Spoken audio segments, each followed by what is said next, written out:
What's going on, everybody? It's your buddy, it's your pal Spaz Phoenix, the YWC Reality Check, and you know the deal. You don't see my pretty sexy face, so you know I'm not alone. Kristen, say what's up. Hey, what's up, everyone? And Happy Halloween, which is when most people will see this. yeah, they're gonna see it tomorrow because this is probably gonna go up by like midnight. Although I've been using the new friggin' like YouTube Premiere thing.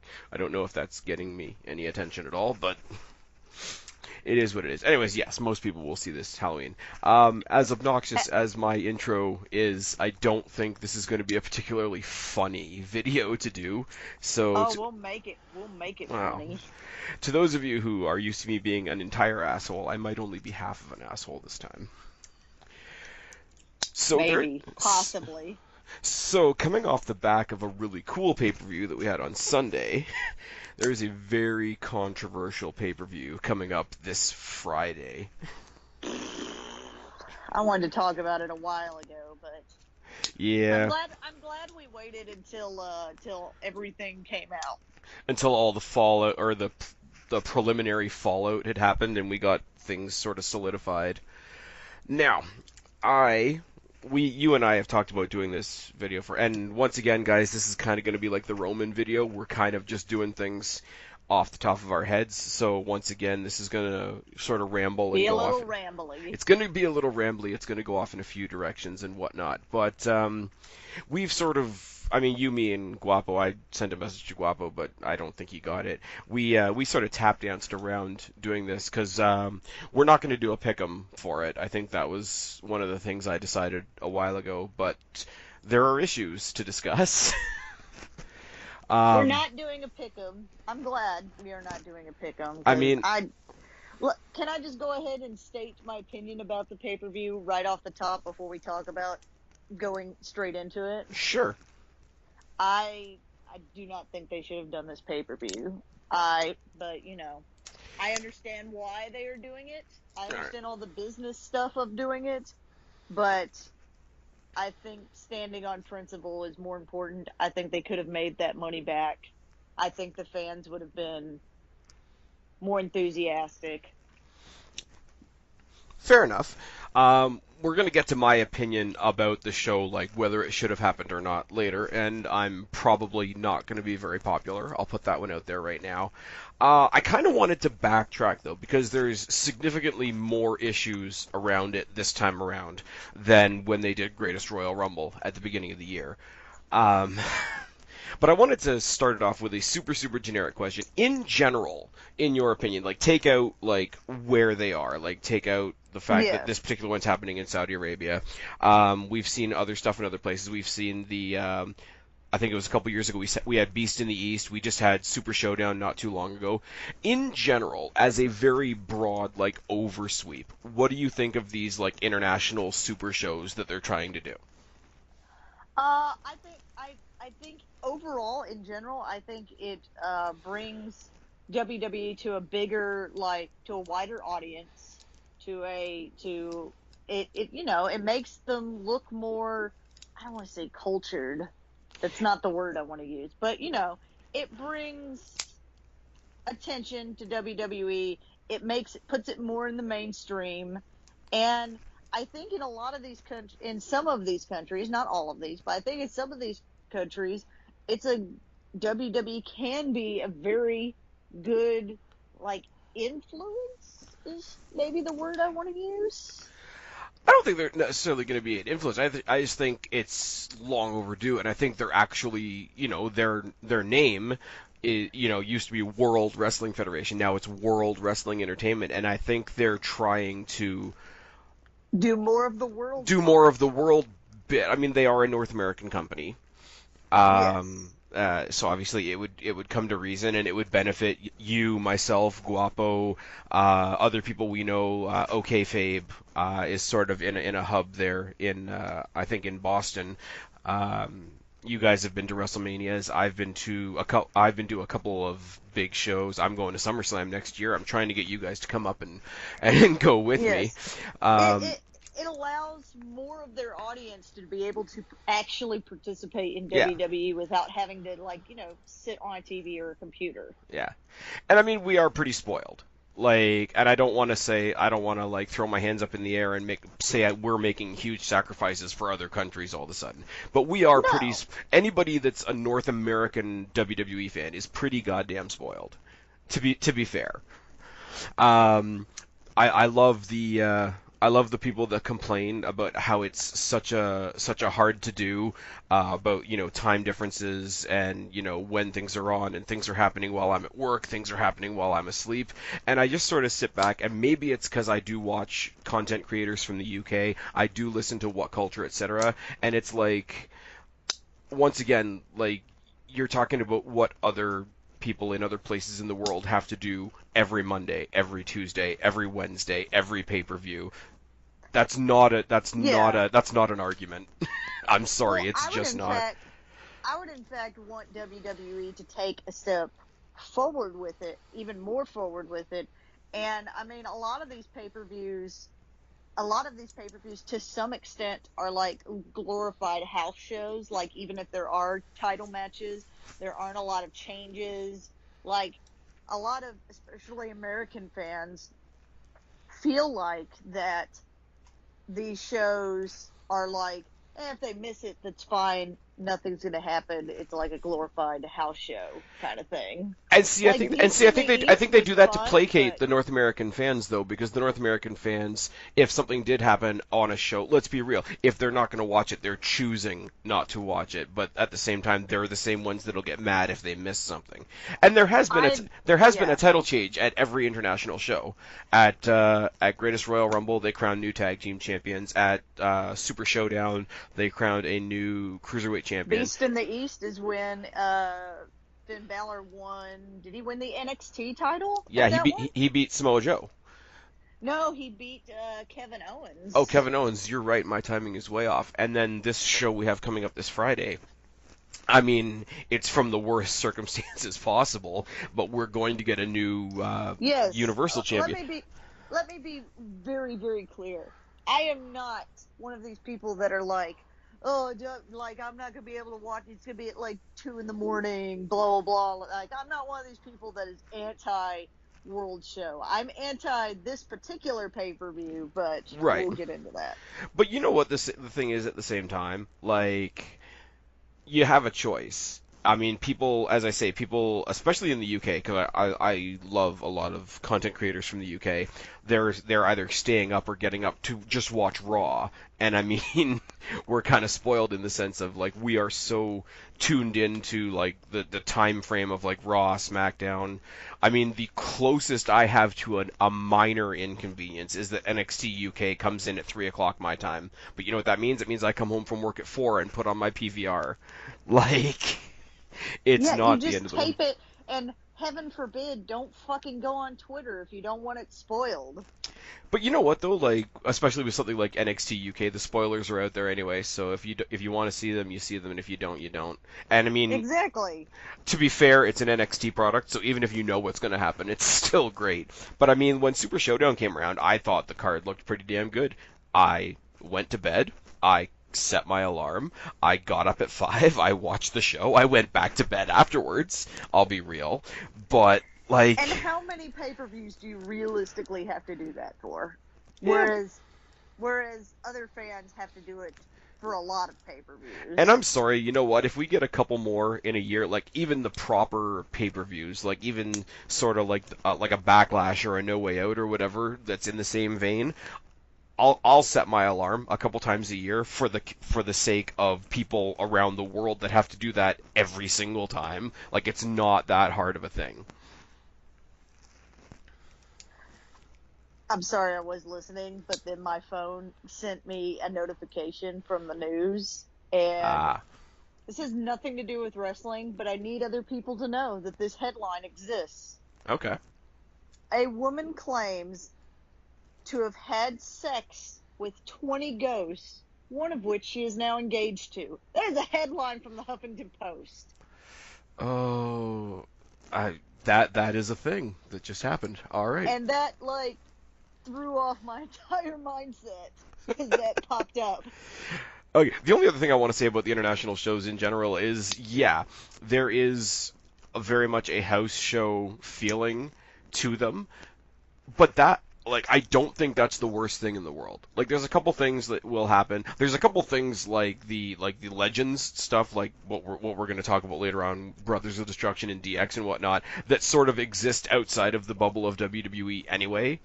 And for anybody lucky enough to get like pretty steady house shows in their area, house shows aren't the worst thing in the world either. So the biggest criticism of these shows being that they're glorified house shows. House shows, I've always described to people that aren't wrestling fans as if you weren't following any storylines, if you weren't following the show week to week, if you haven't seen a couple pay-per-views in a while, and you just want to go to a show that says, here's some wrestling. That's what a house show is. So a house show, much. Like, I get that, you know, some people might look at it and say, like, you know, it's kind of meaningless. Why would I watch? You got to look at it from a different perspective. If you think it's a glorified house show, then look at it as a house show. Don't look at it as, you know, a 5-hour episode of Raw that's going to get us to the next place, that's going to get us to the next place.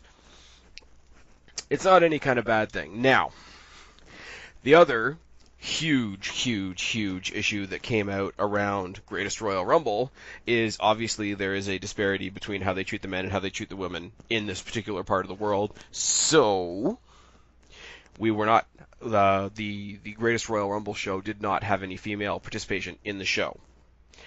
Now, let me say, for all the people that think I'm a dick and don't care about these types of things, I do admit that that's wrong. And it's terrible and it's horrible and whatever. But I have a couple of things, and they're just bullet points that I want to say in contrast to that, and then I'm going to let you take the topic from there. Okay. During the Greatest Royal Rumble, it didn't come out till afterwards. The big chunk of that big money that they made for that show went to coming back, giving all the female roster of the WWE an equal, probably not equal, but a pay-per-view payday for staying home. Most of them got to go and see their family and whatever. Some of them did like some appearances locally and whatnot. So they got paid for a pay-per-view that they weren't on. Now, that is not the same as having a chance to be on the show. So I will say, in retrospect, this time around, they got Evolution. They got Evolution, which was not only historic, not only fantastic, but it's the show in the proper primetime Sunday night, 8 o'clock primetime spot on the Sunday night, whereas Greatest Royal Rumble and Crown Jewel are pretty much in the primetime where they are. But as far as the general North American, like, big chunk of the fan base, nobody's seeing them. So I think while it wasn't a bigger pedestal, they did get a better pedestal. Third, and I just found this out today, apparently, in Saudi Arabia, Renee Young is going to be part of the commentary team, which is fucking huge. Fourth of all, and this is where I got to stick up for my buddy Triple H, a little bit, because Triple H has said since Greatest Royal Rumble, you know, we're trying to enact change, we're trying to, you know, we see the things that people have problems with, we want to be part of that change, we can't be part of that change if we're not there. I understand why people look at that statement and say, oh, he's just giving a company answer, he's just giving a politically correct boss answer, which I would agree with if it wasn't for the fact that literally last year Sasha Banks and Alexa Bliss broke that exact same barrier, being the first two women to ever have a professional wrestling match in Abu Dhabi. So while it may only be one anecdotal point of proof, it's not entirely bullshit. So they're doing what they say they're doing. They're giving, if not equal time, some sort of compensation for every time that the women haven't been able to be involved in these shows in Saudi Arabia. The one time, they got to stay home. They got to take the Sunday off or whatever. They got to go home, be with their family, have a rest, whatever, and still get paid. This time, they got their own pay-per-view, which was fantastic, and I'll guess better than what we're going to see this Friday. And as much as people want to say that the company line is bullshit, like, we literally had an example of how it's working last year. So it's not where it should be, but it's trying harder to be where it needs to be than people, I think, are giving it credit for. That's all I got. I do agree with a lot of those points. I don't. Nobody likes those kinds of rules in Saudi Arabia. How women just don't have a lot of rights.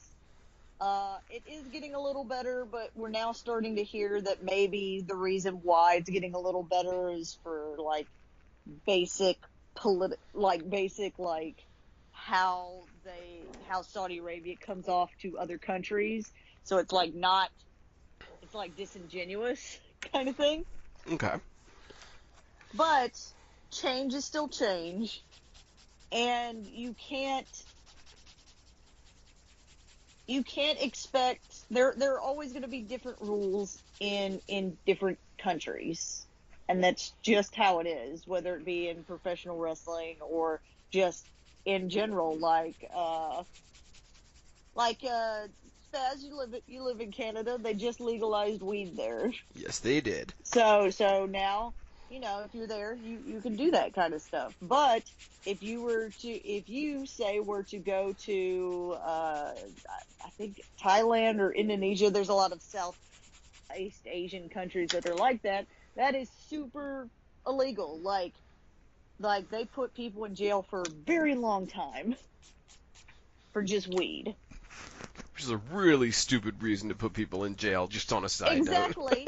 Again, yep. Very, very stupid reason, but yet, that is the rules in those countries. You may not agree with them, but that is how the rules are. And the worst way to try and get people to change their mind is to tell them how stupid they are.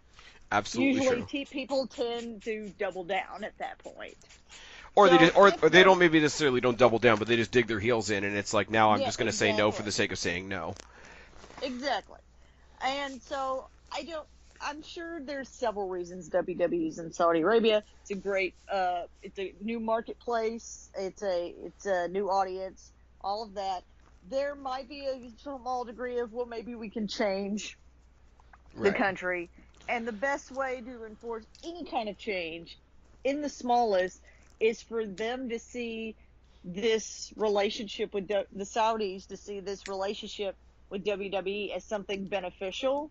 Right. And to see it as something that, if they just want this small change to stay, it's more beneficial for us to make this small change than to tell them to piss off, kind of thing. And if that means the ladies have to stay home, then that's what it means. It sucks. I do not agree with it, but that's the law. That's how the rule is. And there are steps in the Middle East. There are being steps taken. You mentioned Sasha Banks versus Alexa Bliss. Yep. And Renee Young is going to be on commentary there. And I only heard that today, and that's fantastic, because it's. If she is, that's fantastic. That is a step in the right direction. And I don't want to step on the heels of the performers, because the performers are who we're there to see. So I want to be very careful how I say this, though, right? But if, say, the ladies did go out there and have a match, women's match these days, 10, 11 minutes of a 5-hour show. If they're allowing Renee Young to be a female voice on commentary, that's the whole show. I think because it's not a wrestling presence, and I understand this, don't get me wrong. For anybody, as I say, I'm pretty opinionated on this channel most of the time. For anybody that wants to hit me up in the comment section and tell me I'm completely wrong and tell me why, guys, I leave it open to you. I'm not telling you in any way, shape, or form that you guys have to agree with anything I'm saying. I'm just trying to give you my perspective. I know Kristen and I disagree on a few things. We're together on a few things. This is a very touchy thing. Yes. So I don't want any of you out there to think that I'm coming up on here and telling you guys how to think. I'm usually pretty opinionated. In this case, I'm just sort of being more clear on my take. So while Renee Young isn't a wrestler, and I will give full credit that she's not a wrestler, she's one of the talking heads, for lack of a better term. But if they're going from no women can be part of this show at all to a female voice being on the show for the full 4 or 5 hours, that's a pretty decent step. Now, I agree. A lot of Saudi Arabia's thing is modesty. So Yeah. they see, you know, the dudes can be whatever, but when it comes to women, women need to be like, you know, modest. They need to be dressed modest. Right. And let's be honest, if you have that kind of mindset, you see the female wrestlers in WWE, and modesty's not the first thing you think of. Now, But see, here's the thing though, I'm like, not saying they're not, but in their eyes, they are not. but again, I got to go back, and I know I keep harping on just one example because it's the best example I can think of. But the Alexa Bliss Sasha Banks thing in Abu Dhabi, they didn't say no. I mean, I don't know how long they were trying for that. They could have been trying for 5 years for all I know. But what did they do? I think they did they asked them to do their hair a certain way, like have it all tied back and out of the face and whatnot, and they were covered from their. They were covered from. Had a bodysuit version of their Yeah. regular ring attire. And I was gonna say, like, they were in like bodysuits, but the bodysuits were like a full body mock up of their regular ring gear. It's not like they had them going out there in potato sacks or something like that. Again, I'm saying that in a funny way, but like if you wanted them to be super modest, they could have been out there in like hoodies and track pants and jeans or something much more imperative to what they were doing. Abu Dhabi is different from Saudi Arabia. They have different levels. I had a friend who grew up. Her dad was an oil guy who worked in the oil industry, and her now husband, they met in Saudi Arabia. They lived on an American compound, and they grew up in Saudi Arabia. And anytime they went out, they had to wear like long dresses all the way down. Their hair had to be pulled back. You couldn't show anything below the collarbone. Like, it was all about modesty was their key thing. Yeah. And you know what the thing is, and this might be a really fucked up thing to say, like the way that the WWE has been moving forward recently with their women's division, making them a lot less about, you know, TNA and more about what they can do in the ring, having, at this point in the game, it almost, it's the, how can I say this? It's the time that having them dress a little more modest would affect it the least. Would be the least impactful, because yeah, they're still out there and they're still basically out there in the equivalent of bikinis and whatnot, but with WWE switching so much of the focus from, like, you know, back in the day, diva, bra and panties match, fighting in the mud and all that sort of thing, to what we saw just a couple of days ago with Becky Lynch and Charlotte, and what we saw with the Mae Young Classic and all that sort of thing. It's not to say that it's never a factor, because, okay, yes, I turn on my TV, there's a bunch of fucking hot women on my TV, but if you're not an asshole, it's becoming less of the draw. So it's the time where making a change like that, or making a little bit of a compromise like that with an area that has mindsets like that, should, in theory, be a small thing, not a big boulder to move. You know what I mean? Mm-hmm. Anyways, so that was a big ramble. I was about to say, so are we gonna dance around the political part of the topic? We are. I'm going to admit wholeheartedly that I do not know all of the political things that are going on in Saudi Arabia. I don't have a mind for politics in the grand scheme of things. I do know that a very well-known journalist who's very outspoken about the kingdom of Saudi Arabia and its king and its prince or whatever went into the Saudi Arabian embassy in Turkey, mm-hmm. and was apparently... He was trying to finalize his divorce from his Saudi Arabian wife so that he could marry his new fiance. Okay, I didn't know that part, so thank you. What I have heard is what all the splashy headlines will tell you is that this guy got interrogated / tortured / killed / disembodied / disposed of. And, you know, there were several different really bad cover-up stories from he totally left to well, he may not have left. He may not have left. Maybe it was a rogue operation to. Well, we were interrogating him, and then a fight broke out and he accidentally got killed. Oh God. There was a lot. Yeah. There was a lot of like. It very much came off as the Saudis being like, we can just do whatever the fuck we want, and nobody's going to do anything about it, which is why everybody is so really upset. Yeah, it's basically being coined as like government-sponsored homicide.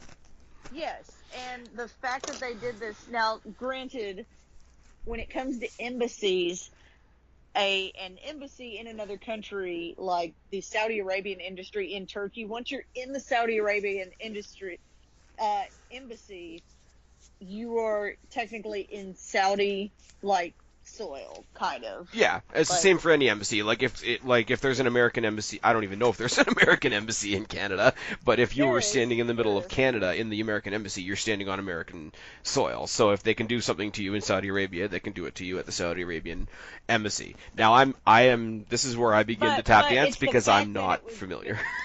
It's the fact that they were in Turkey, and it is Saudi Arabian soil, but it's Saudi Arabian soil within Turkey. So they sent people into Turkey specifically to do this. If this happened in the US, I would hope that this would not be tolerated. Right. But so there's the main ordeal of why, clearly this man was murdered horribly. This man was murdered horribly, and on Turkish soil, on foreign soil, and he wasn't a U.S. citizen, but he was a permanent resident in the U.S. He was a journalist who was outspoken against the Saudi government. And the Saudis didn't like what he had to say, so they just fucking shut him up. Got some problem solvers in there. Yes, and everybody is now upset because they did this horrible thing and did the laziest form of cover up. They didn't really fucking care if they got caught. I was gonna say how lazy the cover up is, or how quote unquote well the cover up was done, doesn't change how horrible it is one iota. but it doesn't change how horrible it is, but at the same time it shows how much they didn't give a shit. It shows how little they gave a shit about what they're doing, and so a lot of people feel like the Saudis need to be punished. Because clearly they don't feel like they're going to get into any quote trouble. That's not the right word I want to use. They don't feel like there's going to be any real ramifications. They don't fear repercussion. They don't feel any they don't fear any repercussions. Okay, so here is where I have to be clear on this, and I hope those of you that are listening to my voice right now know me well enough that I don't have to say this, but I'm going to say it anyway. Nothing I say from here on in is meant to imply that any of that is even close to acceptable, is anything but absolutely horrendous, and I do not support it whatsoever. Now I'm only going to say that once, because this is where I'm going to tap dance into my really, really unpopular opinions. So, before you go into that, basically everybody wanted WWE to pull out of this Crown Jewel Saudi Arabian pay-per-view. Yep. And so there's a lot of people upset that WWE did not do that. Right. So, first of all, I'll let you go into your rant. Your not rant. I'm not ranting, because this is, once again, normally you guys have heard me rant about a lot of things. You've heard me rant about how things are booked. You've heard me rant about certain characters. You've heard me rant about, certain other things that, by comparison to this, are very frivolous, because I'm very opinionated on it. Once again, I have to reiterate, this is just my take on a few things. This is just me looking at things from a different perspective. This is just me telling you guys what I am thinking. In no way am I telling anybody, my co-host included, what to think, how to think, that you have to agree with me or anything like that. These are just thoughts and ideas that I've had over the past little while, and you kind of collect them as we go. I don't know where to start. From WWE's perspective, and yes, I'm going to sound like a little bit of a WWE apologist here.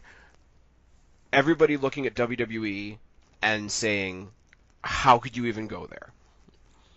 How could you be there? Why would you leave your home base? When so many of your like home base fans, and I've heard that expression used a lot, and it's really disturbing actually, but so many of your home base fans are against you going there. How could you possibly go there? Well, WWE is a business, and I hate to say it that way, and it doesn't all come down to money, but it does come down to money in conjunction with other things. First of all, Saudi Arabia is giving them $49 million to put on a show. That cannot be ignored. It simply can't. Second of all, North Americans, and I've said it before, and I'm including myself, no offense, but I'm including my co-hosts, I'm including other people that I interact with online, etc. We are spoiled. It cannot be denied. We are spoiled with so much WWE that we're able to get to a point where we're sick of it. We're spoiled with so much WWE that at the beginning of the year we're like, oh my god, there's too many pay-per-views. We're spoiled so much that every single solitary person, myself included, will either rant on Monday Night Raw, rant on SmackDown, or stop talking about them, or stop reviewing them, etc. We're so spoiled by WWE that people, rather than paying $10 a month for something that's at least a $50, $60, $70, $80, $90 value, are looking to find every single way to stream it. We're so spoiled by WWE that people are going out there and printing their own tickets because they don't want to pay $20, $30 for a show. And on top of that, even when we do show up, even when we do talk about it, we shit on this company. And they deserve it. Don't get me wrong. Some of the things they do, they definitely deserve it. But we have made a hobby out of shitting on this company and making sure they don't get a red cent of ours while we keep shitting on them. Now, how can we expect them to stay with us when we are literally saying we're going to give you nothing and we're going to give you no credit, when they can go and they can fill out Sumo Hall in Japan, when they can go fill out the Melbourne Cricket Ground in Australia, when they can go and sell out the Riyadh, I can't think of the name right now, arena in Saudi Arabia, with fans that aren't even looking to criticize us, that are just happy to see them.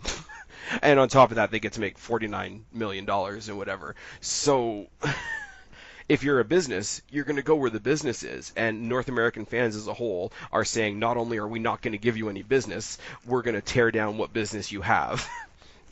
That is an element you can't ignore. Now, do you have to look at what kind of place you're going to? Yes, at some point.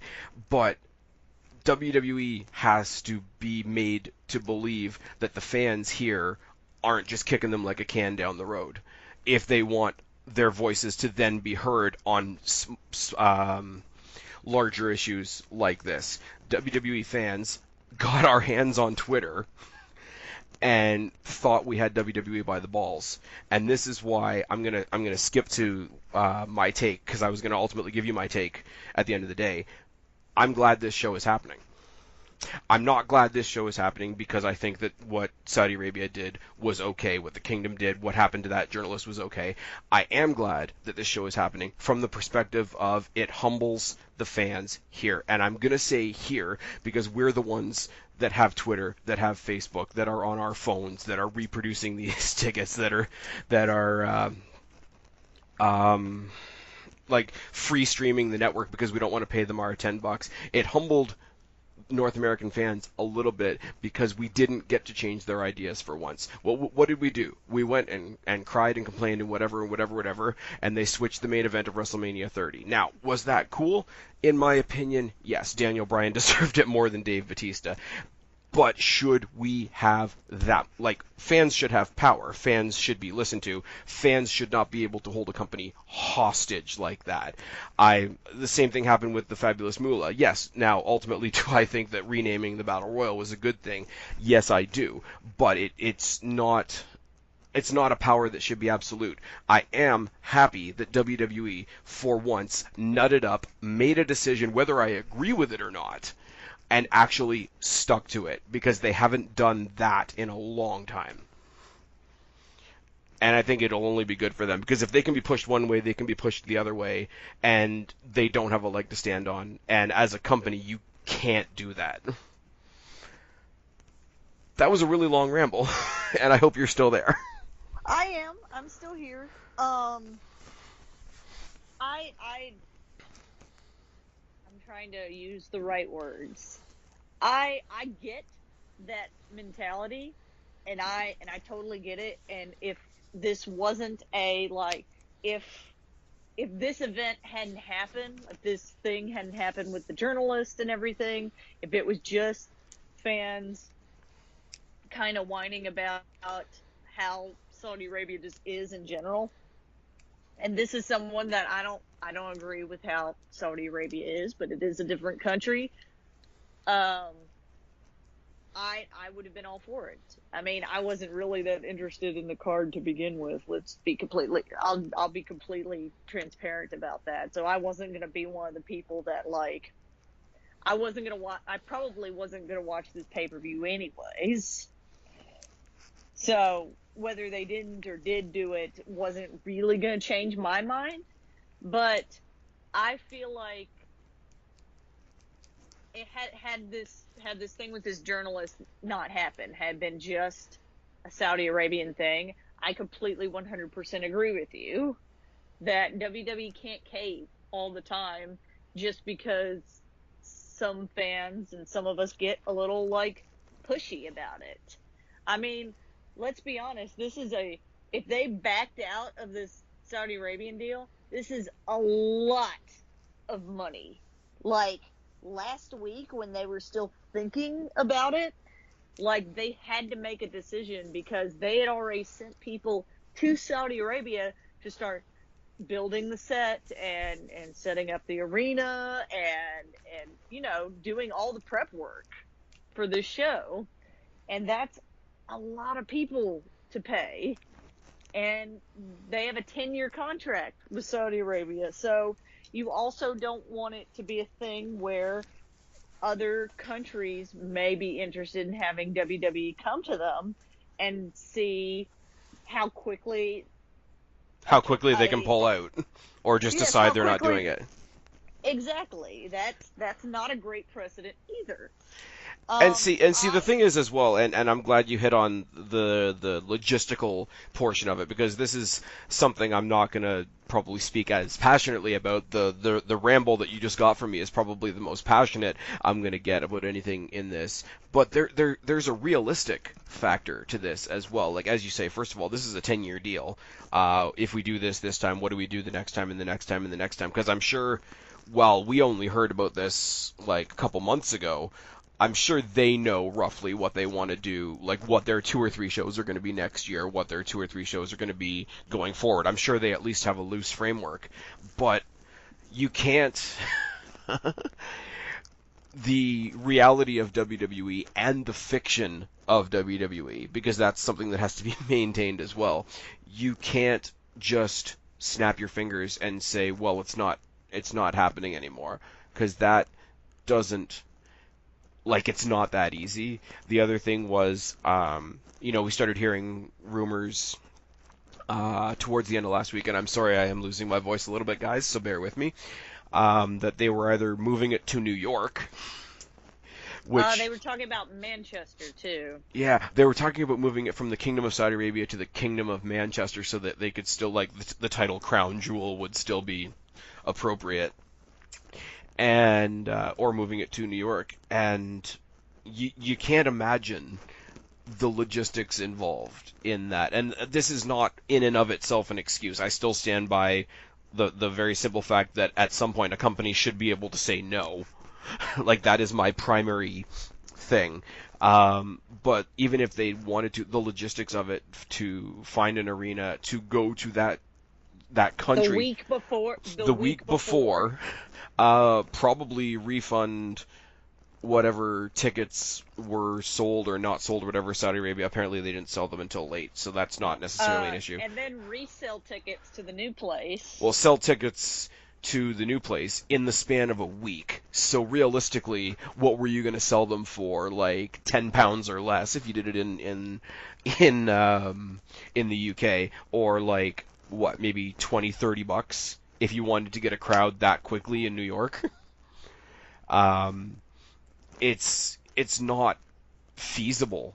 Like, you've got to get your techs in there, you've got to get your sound people in there, you've got to get your physical, like, structural engineers in there, you've got to get things as simple as catering in there, you've got to get your talent. There's a lot of moving parts. Like, it's just, so the amount of people, like, even if I take my biggest point from a minute ago and put that aside, there's these people that are just like, well, why don't they just move it? They're a big company, why can't they just move it? I'm like, you can't. It's not about WWE being big. WWE has the assets to get that done. Not only would WWE lose that money from the contract in Saudi Arabia, because let's be honest, the Saudis would probably have canceled the contracts.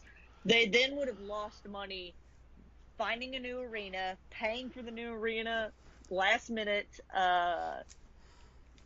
paying workers probably overtime to ship all the stuff to wherever the new place is, reconstruct it. I mean, this is lots and lots of hours of overtime. Plus you'd have to pay for the people that you had booked to do the work in Saudi Arabia that you're then taking away from them. Yeah. Because a cancellation within that week for a job that big probably still would have cost them money too. Like, I don't want to say that canceling one show could cripple a company the size of WWE, but it could put a big dent in it. That being said, all of that being said, I understand all of that and I get it, and that's why I'm not like outraged about it. Like I said, this was, I mean, I might be the wrong audience for this because nothing really on the card, really, other than AJ Styles versus Daniel Bryan, which we'll talk about later. Yeah, we are going to talk about, if you can get through all my bullshit, guys, we are going to talk about the card too. Other than that, there's nothing really on the card that interested me all that much, so I probably wasn't going to watch. But I personally think that WWE missed a opportunity to be a company that, I mean, they have this anti-bullying thing, and I know that's the very bottom of what you could talk about with Saudi Arabia being a bully. I think they missed an opportunity to be one of the companies that's like. Now I understand that like they have this Saudi Arabia has this big initiative going on where they're trying to invite like tech companies. They're trying to make their country look like they're about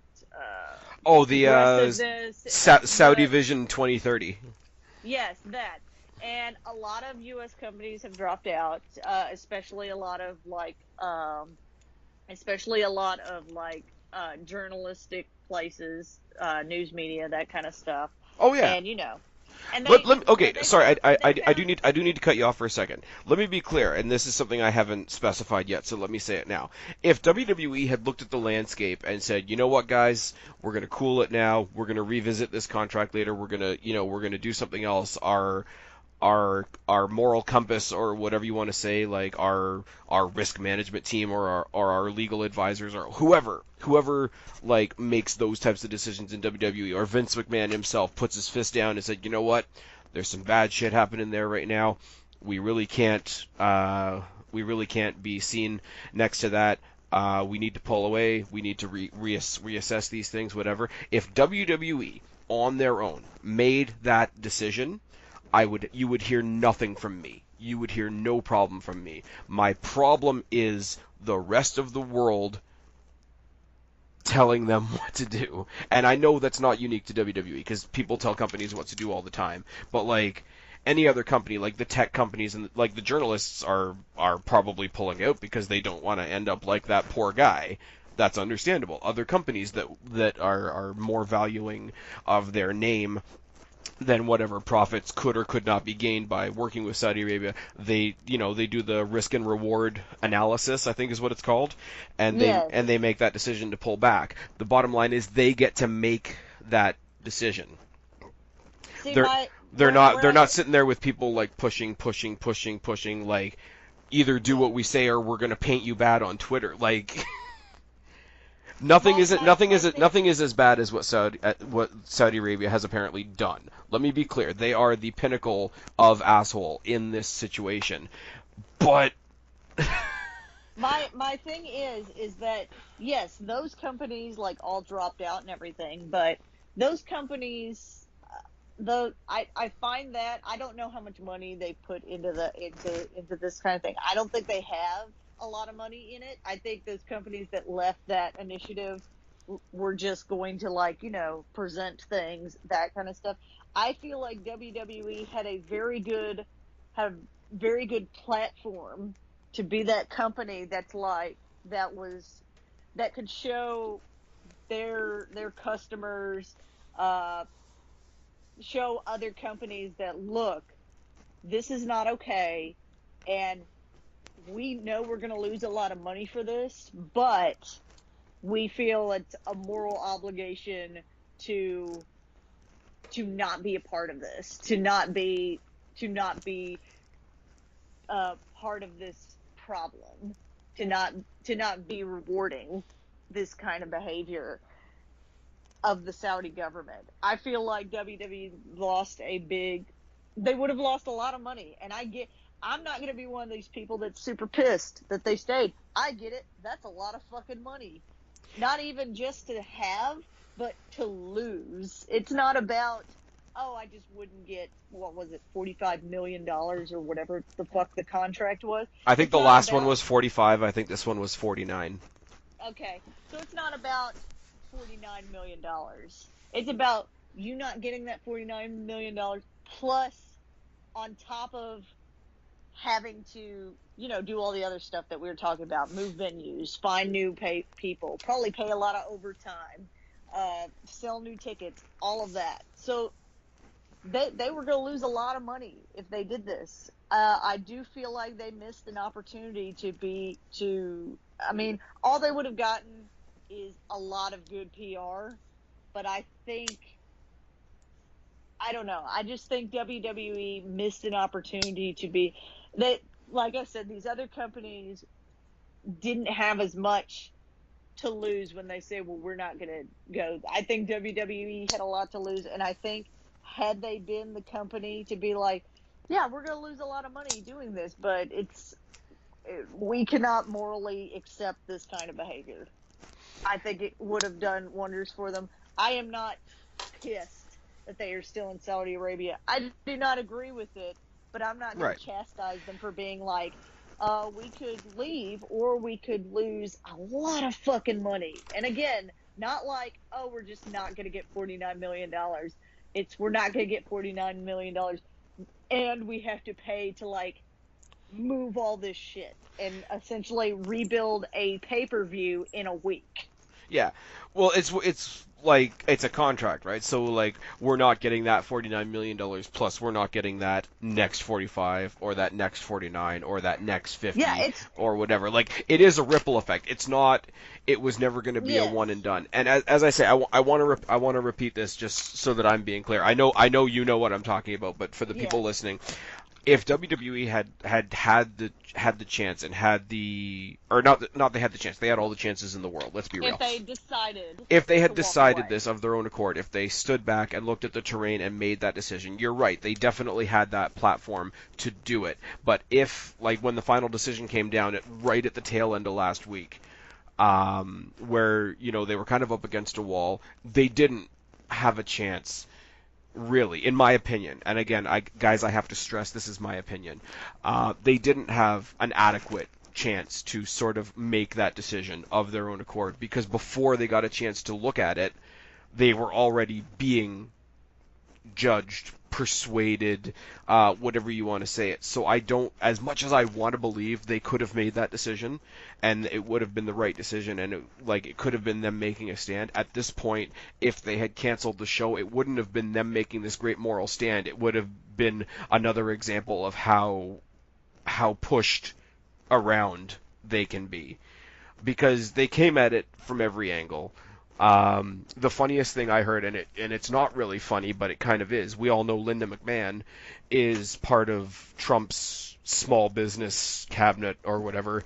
And again, I'm not American. I don't know how all that shit works. She's connected to Trump on one of his committees. She's she's not really like a cabinet member, but her position is like focusing on small businesses within America and how like different regulations will affect them. So on some scale, she has a place within Trump's America. She's definitely within his administration.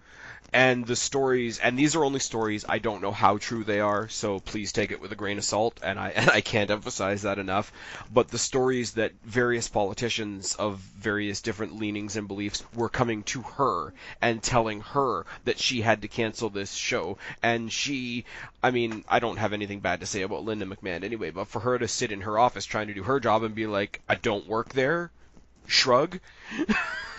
Like, unless you're trying to... I think one of the quotes was, unless they're trying to dictate her pillow talk to Vince. The people trying to stop this were taking some pretty indirect and sometimes skeevy means, even if they thought their ultimate goal to stop this show, whatever, was valid. Even the people that are trying to do good things can come off as assholes in the process. So it became very messy, and I don't know. I don't really know what else to say to that. It's sort of my take. Let's talk about the fun part, the card. We will talk about the fun part, and I want to say, guys, once again, I'm getting repetitive now, and I know that. In no way, shape, or form am I trying to downplay the horrendous thing that happened with this journalist whose name I don't know and whose name I probably would not be able to pronounce correctly anyway. I am not trying to downplay that. I am not saying that anybody is right in that. My support of WWE is strictly in the sense that for once they didn't get pushed around and bullied and, oh, we're going to make you look bad in the press. Like, they made a decision, regardless of whether I believe in that decision or not. I'm looking at them in a bubble. They made a decision, and for once they actually stuck to it. That is the part that I am happy about as a WWE fan. Hope that doesn't offend anybody. Hope my opinion is a little bit clearer than what I've been putting out on Twitter the past little while. And yeah, let's flip the script and talk about the actual show. All right. As I try to recollect myself, the two little bits of news, I mean, this is sort of outside the show, sort of inside the show, is there's two pretty big names that are not going to be at the show. And, again, this is down to, like, the personal choice thing that I said a second ago. To go along with, hey, if WWE decided not to go of their own accord, I wouldn't have any problem with it. Individual people within the company going and talking to the company and being like, hey, I have an objection because of this, I don't want to, is also something I really don't have a problem with. The first one is John Cena.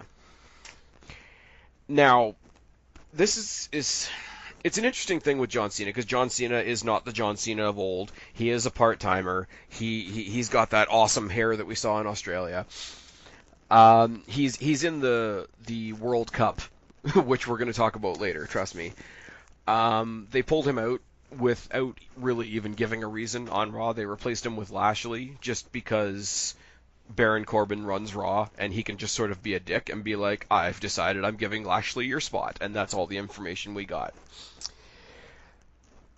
Supposedly John Cena's reason for not being part of this show and wanting to avoid the whole circus of it is he's focusing on what he hopes to be his career when his WWE life is completely over, the acting career. You touch base with a lot of studios and whatnot, and a lot of studios in one way or another are tied to Disney. Disney ain't going to touch anybody that's tied to this mess in Saudi Arabia. First of all, I got no problem with him bailing out and being like, look, I got to take care of myself, I got to take care of my career. It is what it is. The more important thing for me with this is, and it sort of ties into the Roman Reigns story we got recently. Roman Reigns leaving WWE to cope with leukemia and all that. It's absolutely terrible. Kristen and I did a video on it last week. Please go check it out if you haven't. But the WWE kind of gets turned on its head because he's their guy right now. And they don't have a guy because John Cena is not going either. They don't have a guy. Well, John Cena's. This is what I was about to get to. Can you think 5, maybe even 6 or 7 years ago, if suddenly John Cena wasn't there? It would turn the whole show on its head because he would probably be where Strowman and Lesnar are right now. I just find it really, really bizarre that John Cena, the big bad John Cena that took over everything, that like had his thumb on the pulse of everything in WWE right now, and I mean this with no disrespect whatsoever, right now, John Cena's like, I don't want to be at the show, and they replaced him, and we're all like, okay. It's a very bizarre thing. Like, all the power to him, he's sticking to his guns. I mean, he has the financial wherewithal to stick to his guns. Let's be fair about that.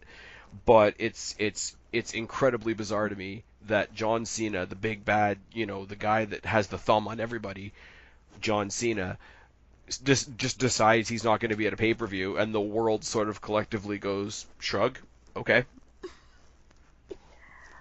I'm sure we're going to talk about it a little more with Daniel Bryan, because Daniel Bryan is also. Yeah, well, that's the next thing we're going to talk about, and it's sort of the opposite, but just like Cena not being there specifically. I know you don't care about the show in general, really, but like as far as Cena just sort of making his stand, I guess you could say.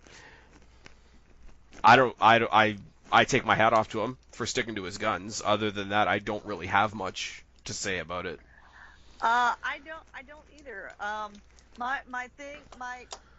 My opinion about it will kind of be wrapped up after we talk about Daniel Bryan. All right, well, fair enough. Cena was obviously, I think Cena was confirmed a week ago, and the word around is that the writers knew that he wasn't going to be part of the show, but they kept on saying, just promote the show as if he's going to be there. We're going to fix it on Monday type thing. So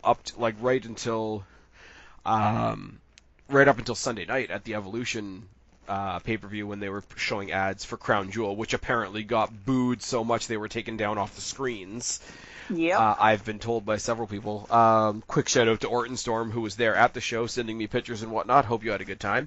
Apparently they started to air a commercial for Crown Jewel. The entire crowd booed it to shreds. They literally took it off the screens.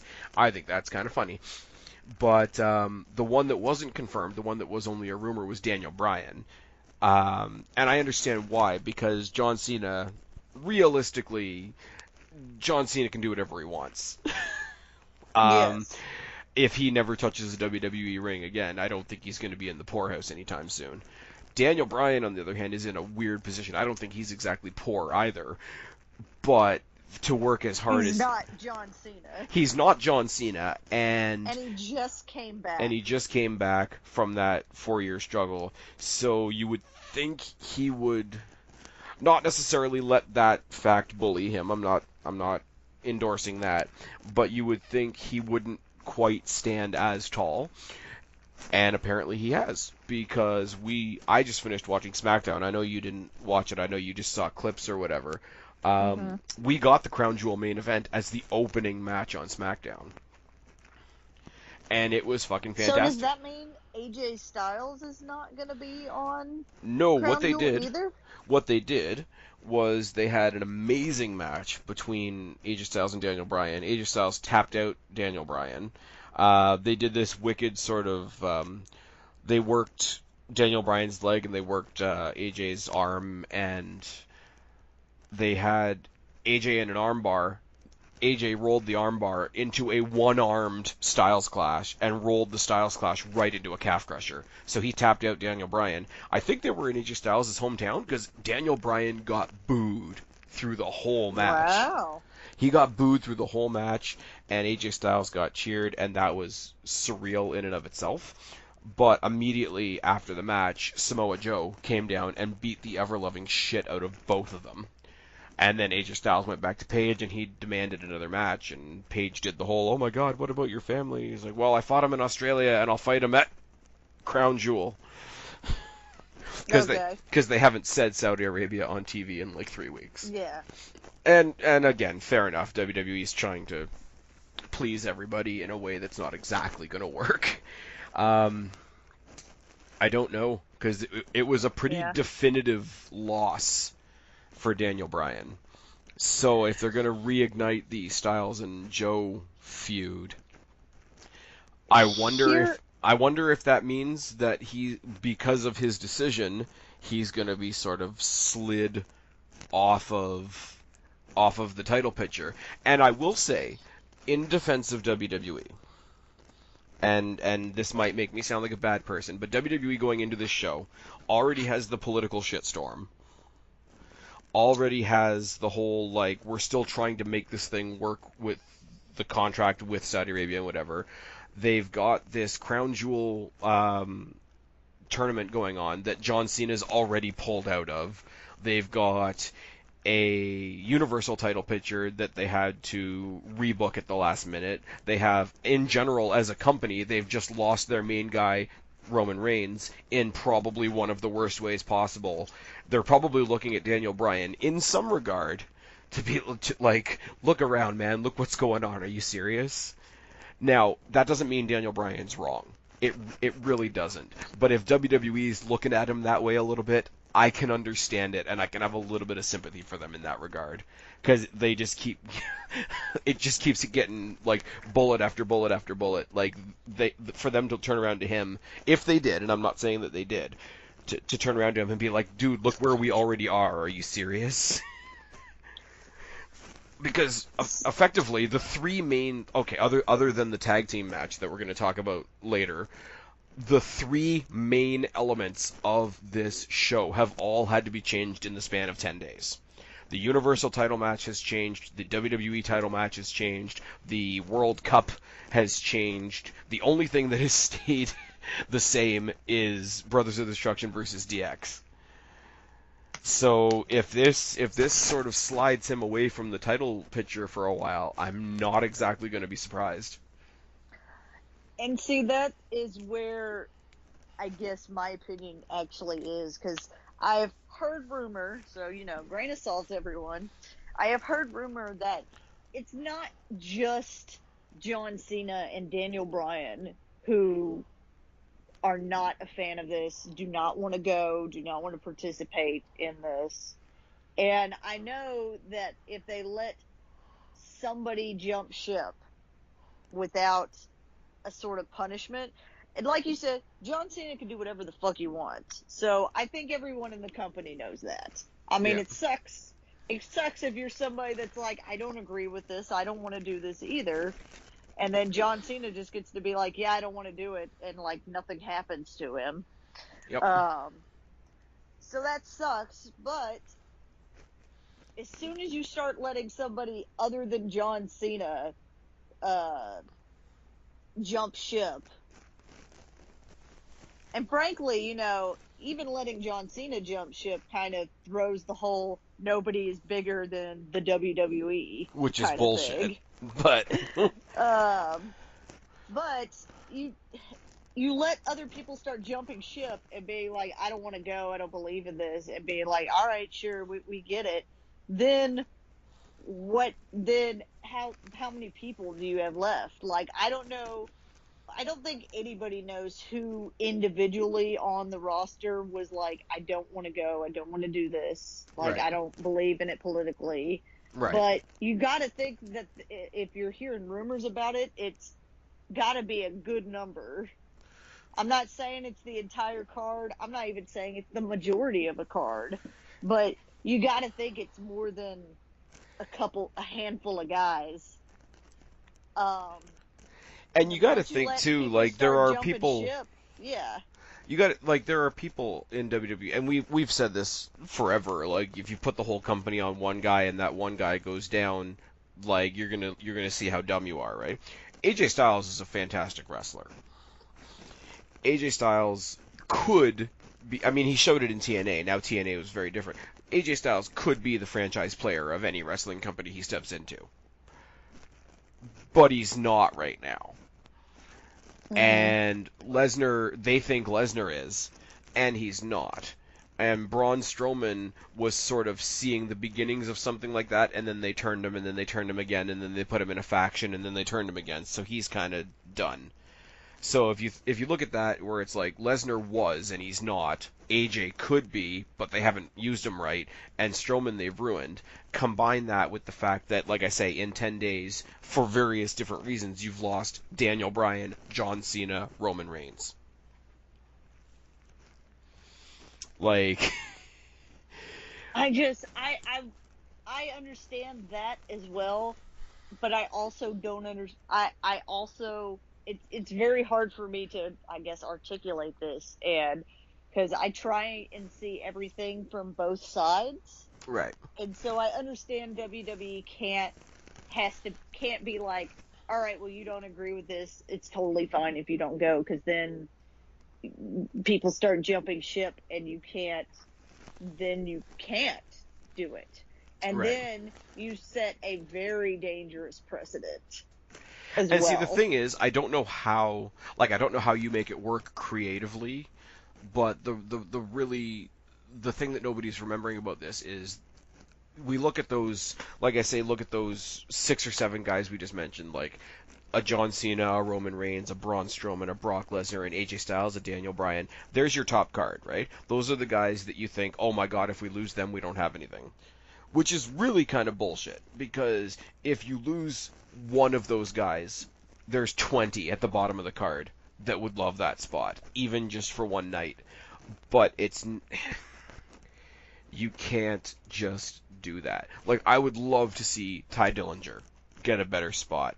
I would love to see Seth Rollins back in the main event title picture. I would love to see Adam Cole show up for a night. But how do you justify, okay, all of a sudden we've got Adam Cole versus Ty Dillinger versus AJ Styles because nobody else felt like showing up? Well, and let's look at something else too.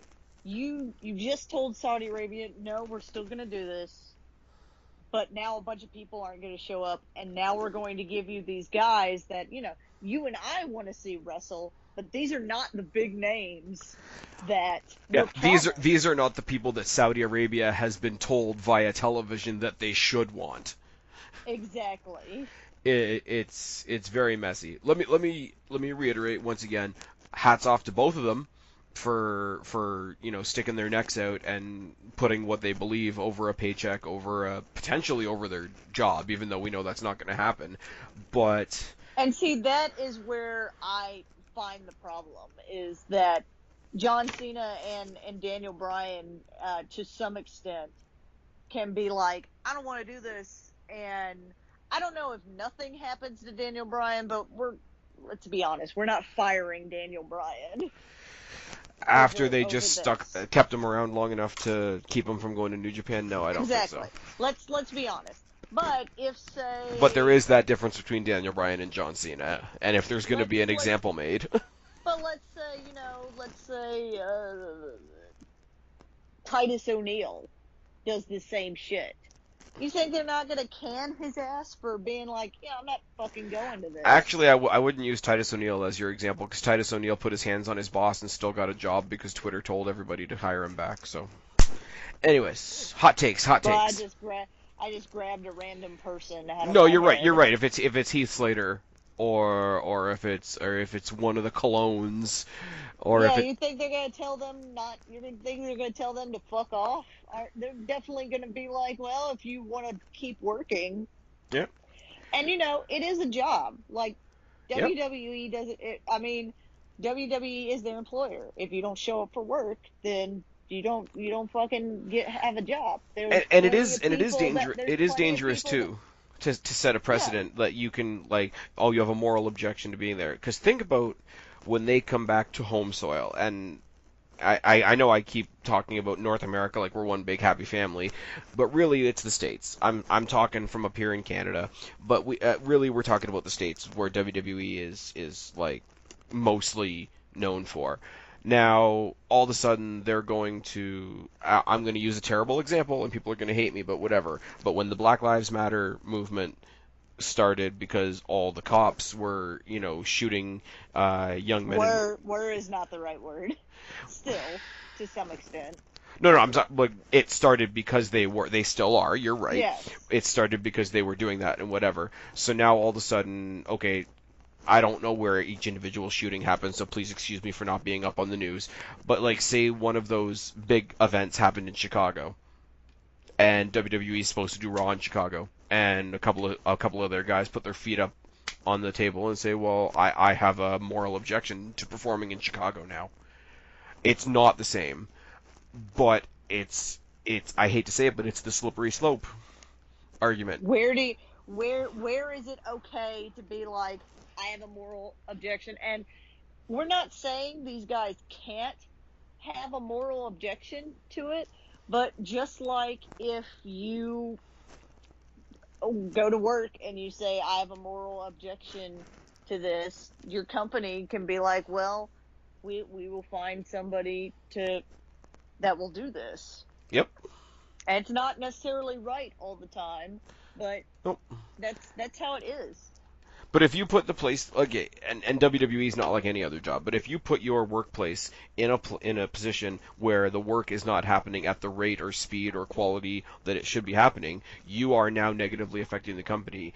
For you to never think you're going to feel any repercussion from that is retarded. And yes. I don't have anything against Daniel Bryan, the person, like Bryan Danielson, the human being. I really don't. He's standing up for what he believes in. John Cena the same way. They're standing up for what they believe in. Well, and see, and they have a position that they can do that. So good on them. But yep. But even Daniel Bryan, like when he came back from, opportunity is not afforded to the rest of the roster. Yeah, and it shouldn't be. If WWE has decided on this course, then that's. When Daniel Bryan came back from his injury, or they finally cleared him or whatever, the whole idea being that he basically told them, like, if you don't clear me, I'm going to Japan.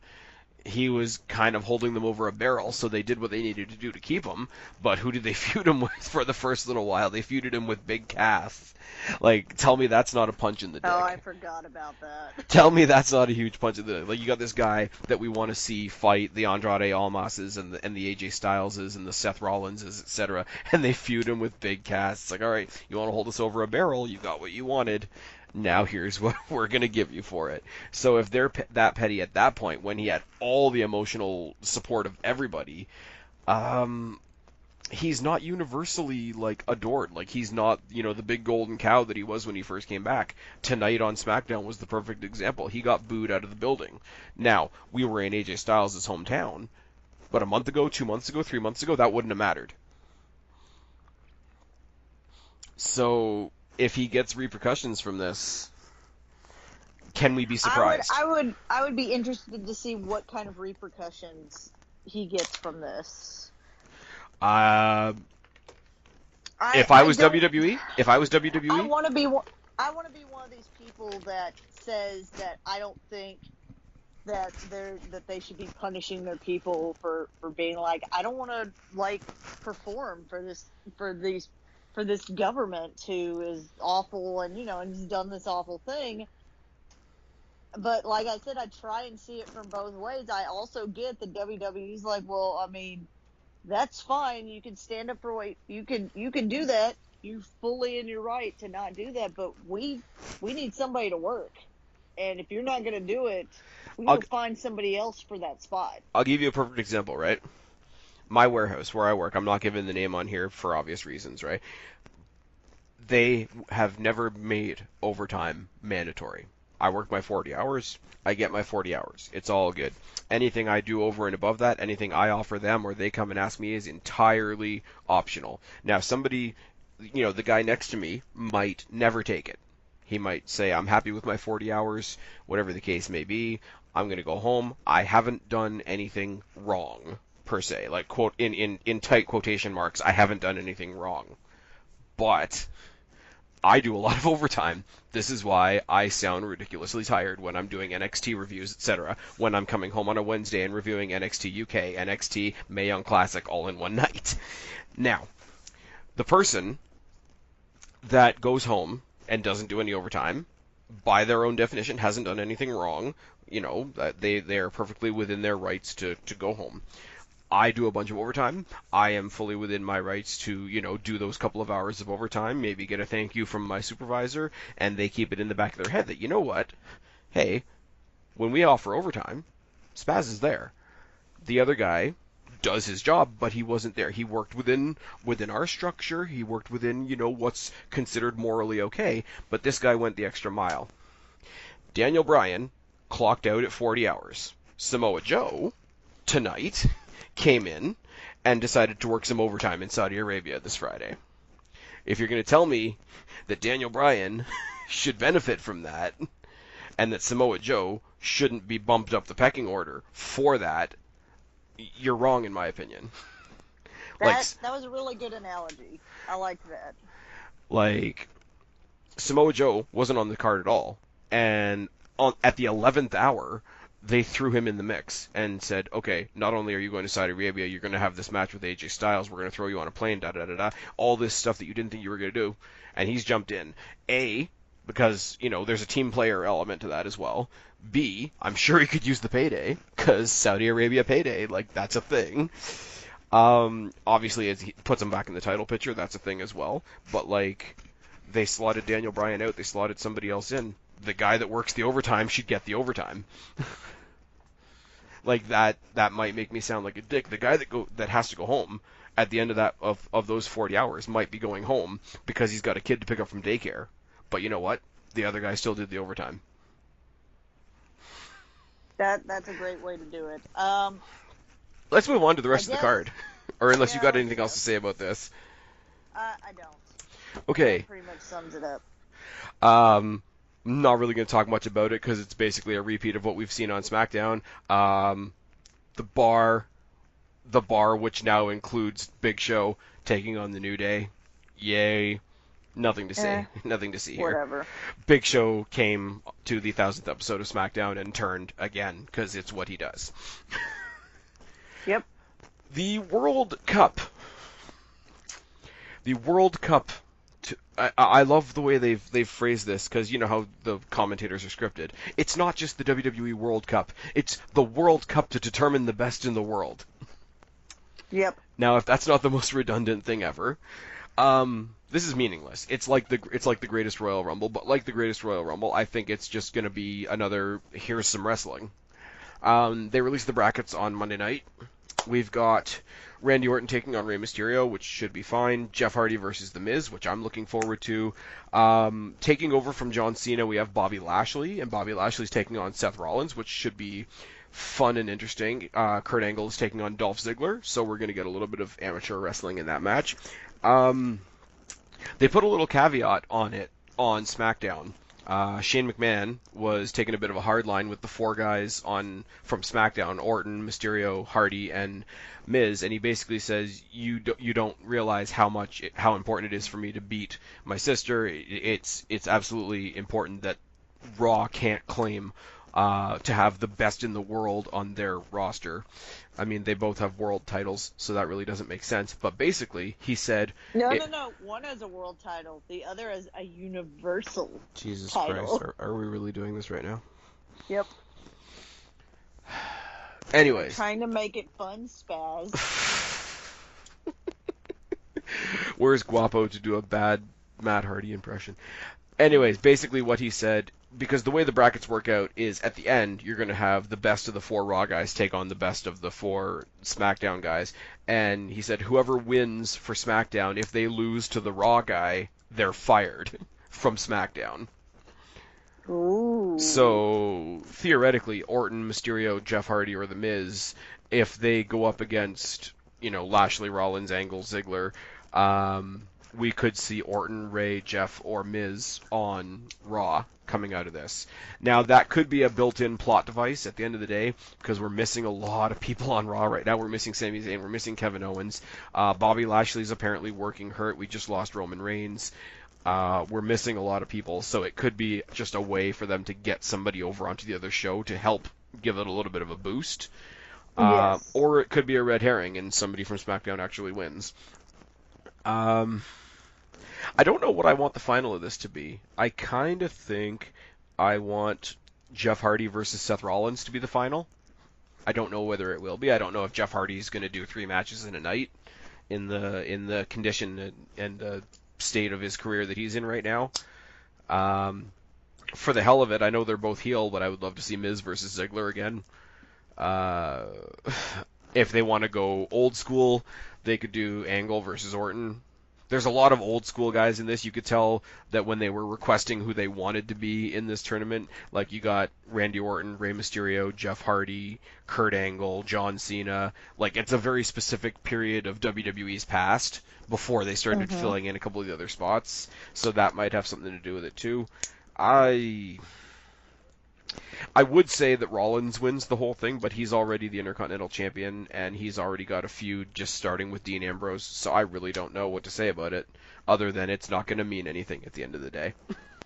House show. WWE title, Styles versus Samoa Joe. I mean, we know what these guys can do. It's going to be good. That's going to be a good match. The only thing I could see coming... I would be interested in seeing that. Yeah, I mean, there's 2 ways to look at it. Either it's a placeholder, where Styles just holds the title because it was supposed to be the Bryan match. Because if the Bryan match that we got on SmackDown was supposed to happen at Crown Jewel, well, Styles won. So if Joe's the placeholder, does he just win again? Or does... Totally lost my train of thought there. Does Joe go over so that we then get a Daniel Bryan Samoa Joe match sometime later on down the line? I don't know. I kind of want it to be Joe. Feels like it's overdue. Yeah. Also, we got to talk about... quit getting hurt. This is also true. Like, well, okay, well, they all need to stop getting hurt. Let's be real. Yes. Matt Hardy retired. Everyone stop getting hurt. Matt Hardy retiring because his spine is fused into his pelvis. Anyways, with the removal of Roman Reigns, we've got Strowman versus Lesnar for the vacant Universal Championship.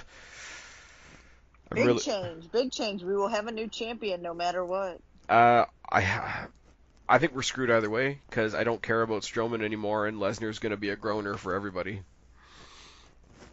I don't know. We do have to think, coming out of this, we're going right into Survivor Series. They are doing the whole Raw versus SmackDown thing at Survivor Series. So we got to think of like who the champions are. Like right now, they've already announced Becky Lynch versus Ronda Rousey, which, you know, I know we're talking about the Saudi Arabia show, so I'm going to start talking about the women for a second. Realistically, Becky Lynch and Ronda Rousey could main event that show.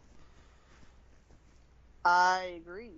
Like, I don't know. Becky Lynch versus Ronda Rousey is the match that I didn't know I wanted until they announced it. Yeah, I feel like when they announce this, it's like Ronda Rousey versus Charlotte Flair is the match we're probably going to get at Mania, but by the time we get there, this is the match we're going to want.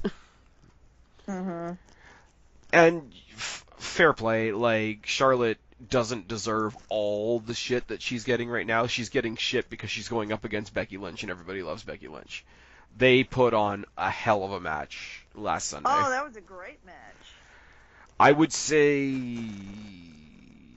one of the 3 best matches of the night, along with the Mae Young Classic and the NXT title. Anyways, that's another story for another day. I'm predicting at the moment that with the mid-card titles, we're going to have Shinsuke Nakamura versus Seth Rollins, which doesn't hurt my feelings at all.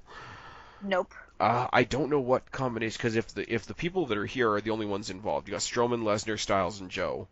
Like, Do we get Joe Lesnar again? Do we get Joe Strowman again? Do we get Styles Lesnar again? Or do we get Styles Strowman? Because I think that'll be terrible.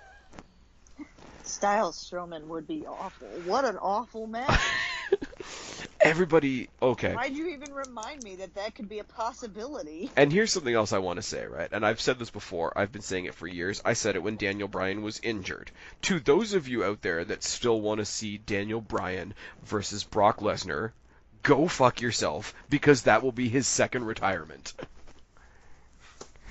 Brock Lesnar is not a gentle wrestler. The opportunity for Daniel Bryan to get fucked up in that match is paramount. That's all I got. Ask The Undertaker. Well, speaking of The Undertaker... Do you like that segue? I do like that segue. I think Undertaker's going to be riding to the ring in a segue. Do you like that segue? That's why I don't really want to watch Undertaker matches anymore, because I don't want to feel sad. See, here's my thing, right? Comes out. When I go to... I really didn't want Shawn Michaels to come out of retirement either, because Shawn's bald, though. Because I don't want to feel... Exactly. That's why I haven't been watching Raw lately, because I don't want to feel sad about Shawn Michaels. Because I saw a picture and I was like, no. Now, I understand that a guy that they've been making the "you're going bald up here" joke in DX for a while now, like since maybe I started watching wrestling. But he real bald though. That, so he was like, "Fuck it, I'm done with wrestling. I'm getting rid of the long hair." But don't then be like, "Oh fuck, I'm gonna go wrestle in Saudi Arabia and come out looking like that," because Triple H can pull off the bald look. Shawn Michaels cannot. He looks like a skeleton with the bald head. And here's the thing. That's why that's like 55% of the reason I don't want to watch Crown Jewel. Here's my thing. The feelings I have for The Undertaker when I see that that it's sad now, I do not want to have for Shawn Michaels. Here's my thing, and here's the struggle that I always have with this, and you and I have talked about it, me and Guapo have talked about it, the three of us have talked about it. There's every logical reason for this match not to happen, especially with Shawn Michaels, right? Especially Shawn Michaels and The Undertaker. I'm sorry, Triple H and Kane are side acts to us getting Undertaker and Shawn Michaels in the ring again. Now, does it take away spotlight from the now guys? Absolutely. Should they be coming out there and, throwing glow sticks around and pretending to be dead and whatever at 50 years old? No. Do they need to do what they did in Australia and make this a 25-minute match? No.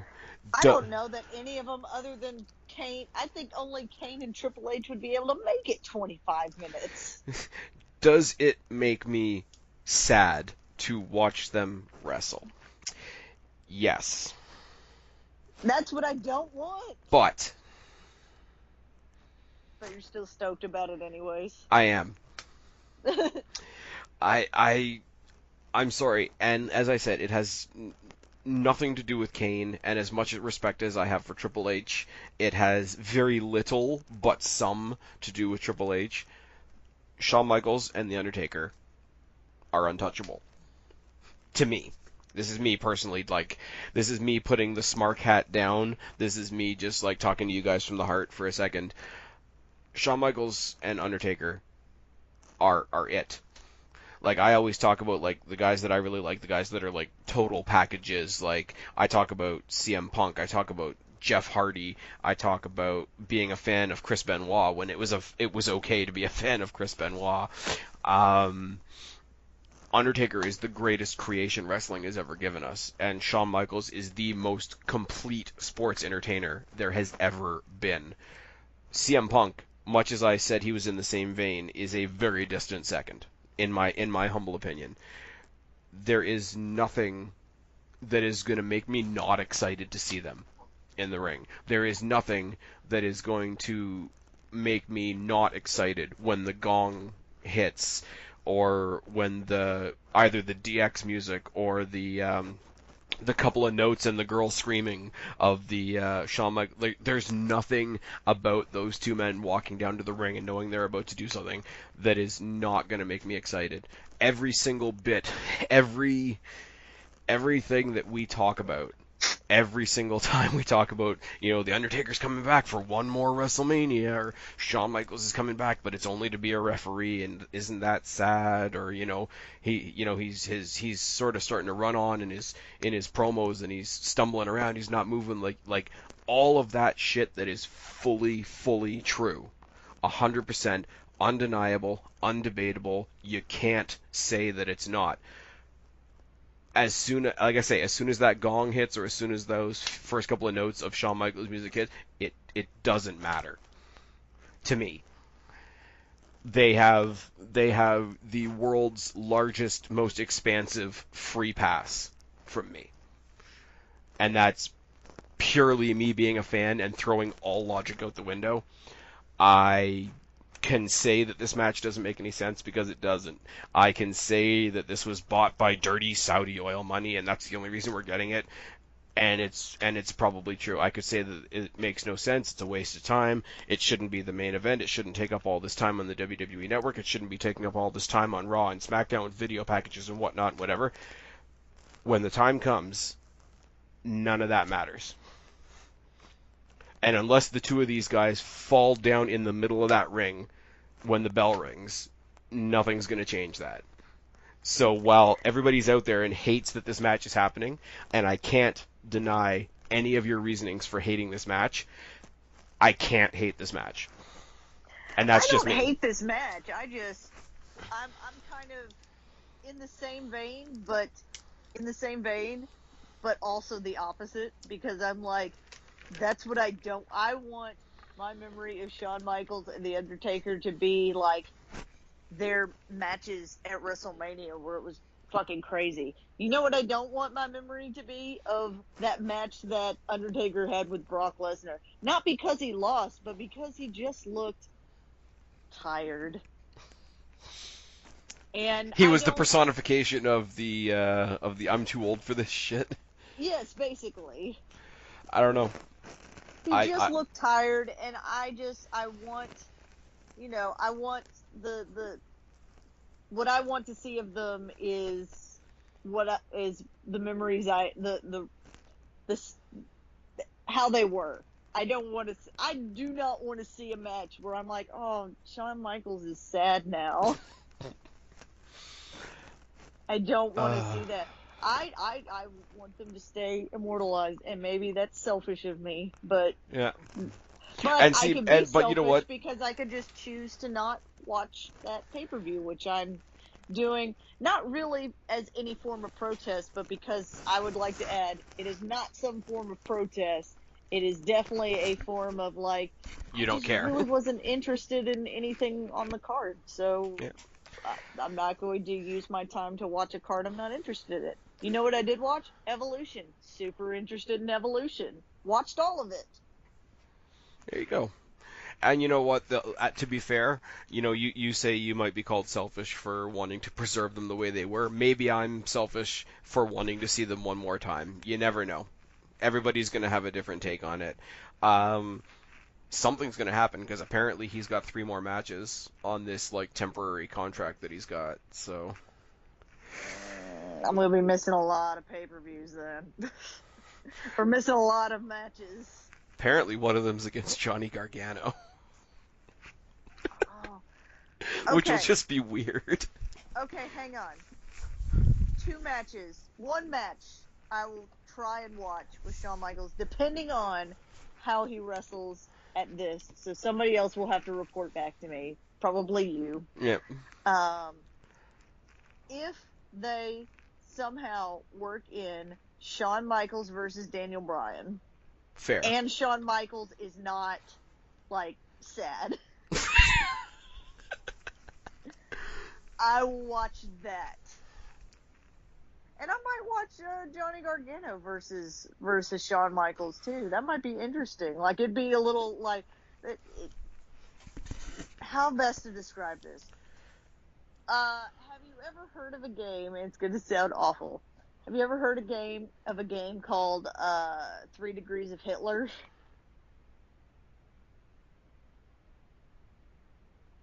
You still there, or is it that shocking? I don't know where you're going with this. We're talking about Okay. Shawn Michaels, and you're talking about Hitler. Yes, okay, hang on. It'll make sense. It's a game where you name like a random thing, and you go to that thing's Wikipedia, and you try to within like so many pages try and get, because you can click like different words in Wikipedia, and it'll take you to a different page, to a different page, to a different page. Okay. You try to, within a certain amount of pages, get from whatever that random thing is to Hitler. It would be, to get Shawn Michaels to Johnny Gargano would be a little like that. I don't think it's that much of a stretch, because you got to remember he's one of the main trainers in NXT now, and Johnny Gargano's turned heel. So all you need to do is have like a mentor-student thing where he's like, dude. Well, see, that would already, you would already have that with Daniel Bryan, because it's pretty well known that. Yeah, but it's part of WWE story that Shawn Michaels works with NXT. They've only mildly mentioned. I think the last time they mentioned Daniel Bryan being trained by Shawn Michaels was when Daniel Bryan had a brief feud with Tyson Kidd, and that was when Tyson Kidd was still wrestling. I don't know. Like I said, I wouldn't mind seeing that. I would definitely, if Shawn Michaels is not sad, see Daniel Bryan versus Shawn Michaels. All right.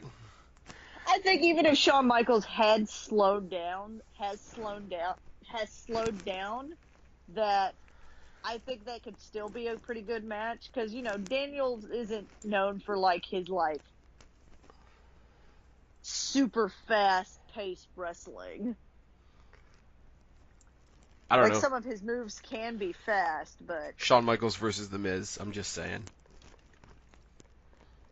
I would like to see that. I don't know if I care about seeing that match, but I do care about seeing the promos and stuff that lead up to that match. Miz would come out mid Shawn Michaels promo and tell him to look him in the eye. Oh wait, sorry, you can't. And it would be bad. Anyways, on that note, wrap this up. is there anything else? I can't believe that in a video where we've already been dissecting the Saudi Arabia situation, you stuck in a Hitler reference. I did. You might be a bad person. That's what the game is called. I can't help what the game is called. Sure. Anyways, tell them where to find you. You can find me on Twitter at BlackCatFeline. You can find me on Instagram at BlackCatFeline. I used Twitter recently to shout into the void, because it's a place where my family members don't follow me. So there you go. I can shout into the void without having to be like, "Are you okay?" When really I just want to, you have those moments where you feel like just kind of screaming out about something. It's not a thing. You're not depressed about it. I just need to scream about this thing, and then I'm fine. Yeah, I need to get it out, and now it's out. Why are you still asking me about it? Exactly. All right, and what I will say, obviously you guys know where to find me, or you wouldn't be here.